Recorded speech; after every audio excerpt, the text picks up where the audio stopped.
கல்கியை உடனே கூட்டிட்டு வர சொன்னாரு. சரி, உடனே கிளம்புங்க. கல்கி, கல்கி, இத வரேன். உன் அம்மா உன்னை பாக்குறதுக்கு ஹாஸ்பிடலுக்கு வராங்களாம். வா போலாம். அப்பா, நான் இங்கே இருந்துடுறேனே.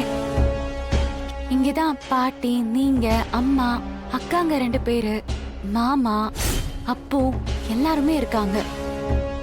நான் போனா வீட்ல தனியா தான்ப்பா இருக்கணும். இல்லடா, உனக்கு நாங்களா இருக்கோம்னு நீ சொல்ற. ஆனா உன் அம்மாவுக்கு நீ மட்டும் தானே இருக்க. நீ உன் அம்மா கூட தான் இருக்கணும். கல்கி, நீ எப்ப வேணாலும் நம்ம வீட்டுக்கு வரலாம்.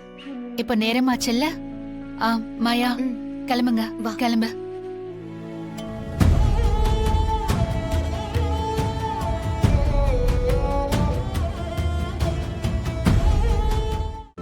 இன்றே டவுன்லோட் செய்து உங்கள் ஃபேவரட் ஷோக்களை என்ஜாய் பண்ணுங்க.